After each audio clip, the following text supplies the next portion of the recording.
Hello বন্ধুরা, সকলেই কেমন আছেন? আমি খুব ভালো আছি। আর আমি আজকে যে রান্নাটি করছি, এই রান্নাটি একটু দেখে নিন। এই দেখুন, এটি হচ্ছে কাঁচা কলা। আজকে আমি তৈরি করব আপনার কাঁচা কলা দিয়ে কাঁচা কলার চিপস। তো এটা আমি কি করে করছি একটু দেখে নিন। আসুন আমরা রান্নাটা করি। তার আগেই বলে নিই যে ফার্স্ট থেকে লাস্ট পর্যন্ত দেখবেন ভিডিওটা। যদি ভালো লাগে লাইক করবেন, কমেন্টস করবেন, শেয়ার করবেন। দ্বিতীয় ভিডিও নিয়ে আপনাদের কাছে আসব, আপনাদের অপেক্ষাতেই আমি থাকি। এই যে দেখুন, এখানে হচ্ছে গিয়ে আপনার এই যে কাঁচা কলা।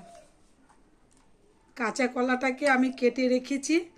ওর মধ্যে দিয়েছি একটু সোডা, খাবার সোডা দিয়েছি, আর একটু নুন দিয়েছি, একটু চিনি দিয়েছি, একদম সামথিং কিছু।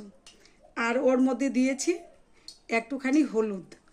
তো দেখুন, এটাকে আমি 1 ঘন্টা থেকে ভিজিয়ে রেখেছিলাম। এখন আমি এটাকে তুলে নিচ্ছি। এই যে আমি ভিজিয়ে রেখেছিলাম, এখন আমি তুলে নিচ্ছি।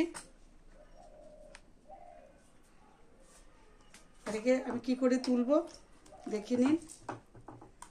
আমি তুলে নিচ্ছি।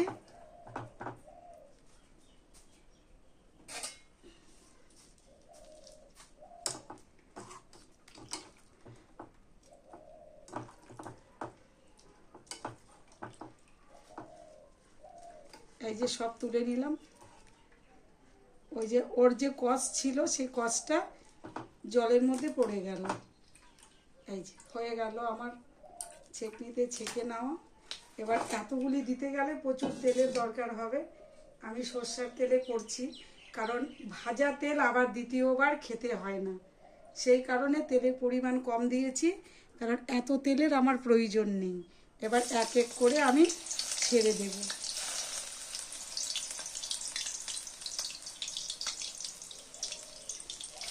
এটা দুটো তিনটে করে দিলে হবে না, একটা একটা করে ছাড়তে হবে। যত সময় এই তেল পর্যন্ত যেতে পারছে সেই পর্যন্ত আমি দিয়ে যাব।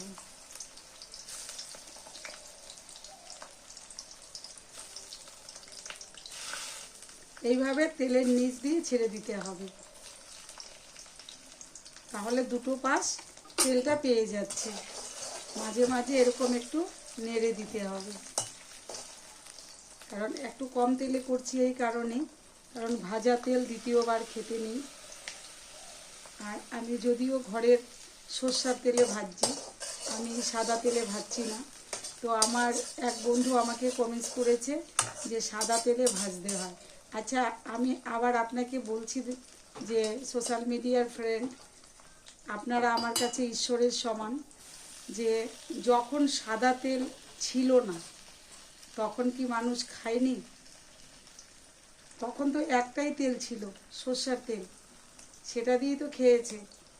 কারণ বাংলাদেশে ঘরে ঘরে তখন গাছ ঘুরিয়ে, ঘোড়া দিয়ে, গরু দিয়ে তেলের গাছ হতো, গাছ ঘুরিয়ে তেল তৈরি হতো।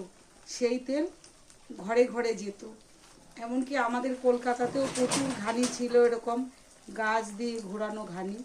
সেই ঘানিতে যেরকম পিসের, যাকে আমরা বলি হামানদিস্তা, ওই টাইপের ঘানি ছিল তেলের।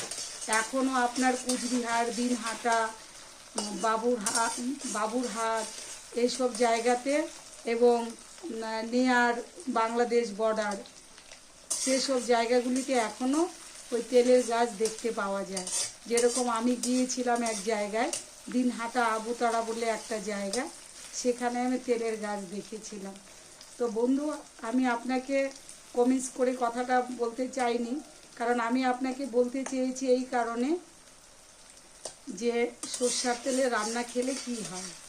আপনি যত ভাজা খান, সর্ষের তেলে খাবেন। এই সর্ষের তেলে, মানে ঘরের খাঁটি সর্ষের তেল হলে আপনার অ্যাসিড হবে না। আমার বাড়িতে দুটো গল ব্লাডারের পেশেন্ট, এবং আমার ছোট মেয়ে খুব অসুস্থ থাকে। আমার হাজব্যান্ডের sugar, pressure, blood pressure high এবং সুগার। সেই কারণে আমি শুধু সর্ষের তেল ইউজ করি। সাদা তেল করি না তা না, হোয়াইট অয়েলও করি কিন্তু খুব কম। আর আমি খাঁটি সর্ষে আমার জমির থেকে আসে, ভাঙিয়ে সারা বছর আমি তেল খাই, কিন্তু আমার বাড়িতে গ্যাসের কোনো প্রবলেম নেই।